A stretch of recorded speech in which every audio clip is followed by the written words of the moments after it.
گھڑی کی ٹک ٹک اور دل کی دھڑکن کی دھک دھک اس بات کا پیغام دیتی ہے کہ گزرنے والا ہر ایک لمحہ اور لی جانے والی ہر ایک سانس گزر جانے کے بعد کبھی واپس نہیں آتی ہے۔ ہر صبح کا نیا سورج اس بات کا پیغام دیتا ہے کہ جیسے رات کا اختتام ہے ویسے ہی ہماری زندگی نے بھی ایک دن ختم ہو جانا ہے۔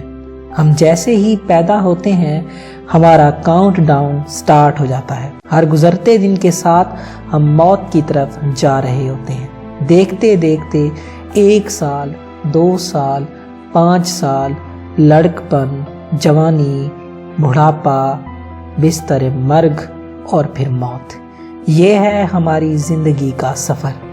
پھر کیسا غرور، پھر کیسا گھمنڈ، پھر کیسی شان و شوکت، پھر کیسا عروج، پھر کیسا زوال۔ آج کی ویڈیو کا ٹاپک نیو ایئر سیلیبریشن اور اس کے اثرات کے بارے میں ہے۔ آج کی ویڈیو کے اندر ہم یہ سیکھیں گے کہ آنے والے نئے سال میں ہم اپنی زندگی کو بدلنے کے لیے کون کون سی کوششیں کر کے اپنے آنے والے سال کو بہترین بنا سکتے ہیں۔ میں نے سٹارٹ میں ہی گزرتے لمحے اور زندگی کے تعلق کی بات کی ہے، تو دراصل آنے والا نیا سال جہاں ہمارے لیے بہت سی خوشیوں کی امید لاتا ہے، وہاں ہمیں گزشتہ برس کیے جانے والے تجربات سے زندگی کا بہترین سبق سکھا جاتا ہے۔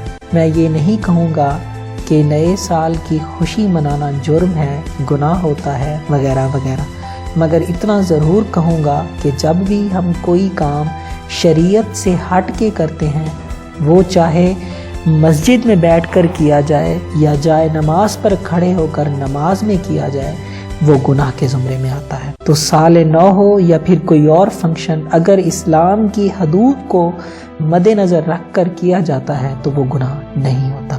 جب رات کو 12 بجے روشنی کر کے دل کی تسکین پالیں تو 5 منٹ خود کے لیے نکالیں۔ ہم نے گزشتہ سال کو ریوائنڈ کریں اور سوچیں کہ ہمارا لاسٹ ایئر کیسے گزرا، آخر کیا چیز کی کمی تھی، کیا چیز ڈومیننٹ رہی، کس بات نے مجھے جھنجھوڑا، کس کام نے میری زندگی بدلی، کس کام نے مجھے جینے کا حوصلہ دیا، میری زندگی کے دوران کیا غم ہے۔ اس طرح کے تمام آپ اپنی زندگی سے ریلیٹڈ سوالات کے بارے میں سوچیں۔ ان سب سوالوں کے جواب نوٹ کرنے کے بعد اپنا جائزہ لیں کہ آپ اس سال ان کمیوں کو کیسے دور کریں گے۔ پھر آپ نے سوچنا ہے کہ اس کمی کو کیسے دور کیا جائے جس کام نے آپ کی زندگی کو متاثر کر رکھا ہے۔ آپ پھر اس کام کو تلاش کریں جس نے آپ کی زندگی کو بدلنے میں مدد فراہم کی اور اس کام کو مزید آگے کیسے بڑھایا جائے۔ پھر آپ سوچیں کہ آپ نے انسانیت کی بہتری کے لیے پچھلے سال کیا کیا تھا اور اس سال انسانیت کی بہتری کے لیے آپ کیا کریں گے۔ اپنے ماں باپ کی خوشیوں کی خاطر آپ نے پچھلے سال کیا کیا تھا اور اس سال کیا کریں گے۔ الغرض آپ نے اپنی زندگی کو گزارنے کا ایک چھوٹا سا پلان بنانا ہے جو کہ آپ کی خواہشات اور آپ کی ضروریات زندگی کے مطابق ہونا چاہیے۔ میں نے جو اوپر سوالات آپ کو بتائے ہیں وہ میری زندگی کے متعلق ہیں، جو میں سوچتا ہوں۔ اب ہم مجموعی طور پر بات کریں گے کہ معاشرے کی بہتری کے لیے اس سال کیا اقدام کیے جا سکتے ہیں۔ سب سے پہلے آپ اپنے گھر سے کوشش کریں، زندگی کی ذمہ داریوں کو سمجھیں، احساس کریں کہ آخر کب تک والد یا بڑا بھائی گھر کو سنبھالتا رہے گا۔ کچھ حصہ آپ کا بھی بنتا ہے۔ گھر کے بعد محلے کی بہتری کا کوئی پلان سوچیں کہ کس طرح ہم نے صفائی کا آغاز کرنا ہے۔ اگر پچھلے سال ہم نے صفائی کا خیال نہیں رکھا تو کیوں نہ آپ آج سے کوشش شروع کر دیں کہ اپنے محلے کی گلی کو صاف ستھرا رکھنا ہے۔ میں گارنٹی کے ساتھ کہتا ہوں کہ آپ کی یہ چھوٹی سی کوشش ملک کو صاف بنا دے گی، کیونکہ پانی کا قطرہ قطرہ مل کر ہی سمندر بنتا ہے۔ معاشرتی برائیوں جیسے دھوکہ، جھوٹ، لالچ، بے حیائی کو ختم کرنا ہوگا۔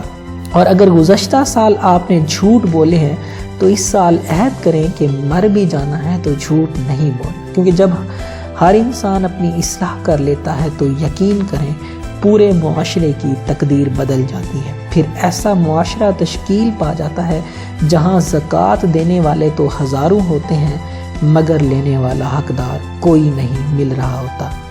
زبانی کلامی تقریروں سے ملک و قوم کی تقدیر نہیں بدلتی، کچھ کر کے دکھانا پڑتا ہے۔ ہمارے معاشرے کا یہی تو المیہ رہا ہے کہ باتیں تو سبھی کرتے ہیں، جب عمل کی باری آتی ہے تو سب دم دکھا کر بھاگ جاتے ہیں۔ کاش کیوں نہ ایسا ہو جائے کہ ہمارے معاشرے میں بھی انسانیت کی بہتری کی بات ہو، ہمارا معاشرہ بھی ایسا بن جائے جہاں 7 سال کی بچی کے ساتھ زیادتی کے بارے میں سوچنے سے بھی خوف آئے، یہاں بھوک سے کوئی انسان نہ مرے، یہاں کوئی مریض علاج نہ ہونے کی وجہ سے سک کر نہ مر جائے۔ اس سال 2020 میں آپ نے اپنے ساتھ ایک وعدہ کرنا ہے کہ آپ نے اپنی سوچ کو بدلنا ہے۔ ہر وقت نان سیریسنس اور فضول ایٹیچیوڈ رکھ کر کیا ملے گا؟ کیوں نہ سیریس ہو کر جی کر دیکھیں، کیوں نہ اپنے محلے کی صفائی کا خیال رکھیں، کیوں نہ سچ کا ساتھ دیں، کیوں نہ دھوکے فریب سے چھٹکارا پالیں، کیوں نہ انسانیت کے لیے کام کریں، کیوں نہ لڑائی جھگڑے اور نفرتوں کو مٹا دیں۔ گزرنے کو تو یہ سال بھی گزر جائے گا، مگر یاد وہی رہے گا جو آپ نے اچھا کیا ہو۔ تو خدا را اس 2020 کو ایسا گزاریں کہ 31 دسمبر 2020 کو آپ کو پچھتانا نہ پڑے، اور 31 دسمبر 2020 کو آپ کو ایک یہ SMS بھی نہ کرنا پڑے کہ اگر مجھ سے کوئی غلطی ہوئی ہے تو مجھے معاف فرما دیں، کیونکہ جب آپ کوشش کریں گے تو اللہ تعالیٰ آپ کی مدد کرے گا اور انشاءاللہ آپ سے کوئی غلطی نہیں ہوگی۔ اگر یہ میری ویڈیو اچھی لگے تو میرے چینل کو سبسکرائب کریں، شیئر کریں، کمنٹ کریں، اور سبسکرائب بٹن کے ساتھ بیل آئیکن ہے اسے بھی پریس کریں۔